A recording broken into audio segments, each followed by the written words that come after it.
Gas লাইটিংটা নিয়ে আলাপ করতে পারি। গ্যাস লাইটিংটা অবশ্য আপনারা ইতিমধ্যে জেনে গেছেন, গত 1.5-2 বছরে প্রচুর ব্যবহৃত। গ্যাস লাইটিং এর অর্থ আমি খেয়াল করছি অনেকে আমাকে ঠিকভাবে বুঝাতে পারেন নাই। গ্যাস লাইটিং মানে হলো কাউকে কৌশলে আপনি তার মনোবল ভেঙে দিবেন। কিভাবে? সাপোজ আপনি কাউকে একটা প্রতিশ্রুতি দিয়েছেন যে আপনি তাকে কিছু টাকা দিবেন বা কাকে একটা ক্লাস নেবেন।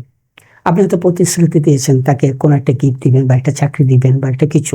সে যখন আসলো সময় মতো, তখন আপনি বললেন, আচ্ছা আমি বলেছিলাম, মনে হয় না আমি বলেছিলাম, মনে হয় তোমার ভুল হয়েছে। তাহলে সেই মানুষটার কি হয়?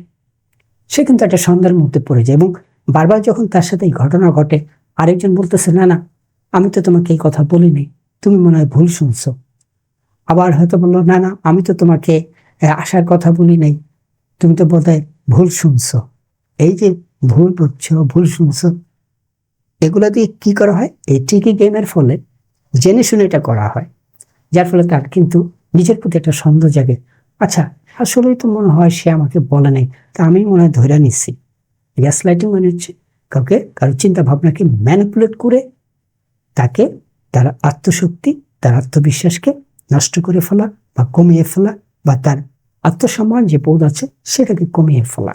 এটা হচ্ছে আসলে গ্যাস লাইটিং। গ্যাস লাইটিং মানে হলো আপনি যা বলছেন একজনকে, সেই মানুষটা যখন যে সেই বিষয়টা নিয়ে কথা উঠাবে তখন আপনি বলবেন, আমি তো ভাই বলিনি, আমি তো ভাই জানি না। আপনি হয়তো কারো সম্পর্কে একটা কথা বলছেন, সে যখন জিজ্ঞেস করে, ভাই আপনি তো এটা বলছিলেন, আরে কি বলেন, আপনি কি শুনছেন? আপনার কি আজকে মতিভ্রম হচ্ছে? আমি কি এই কথা বলতে পারি? এটা কোথেকে শুনছেন?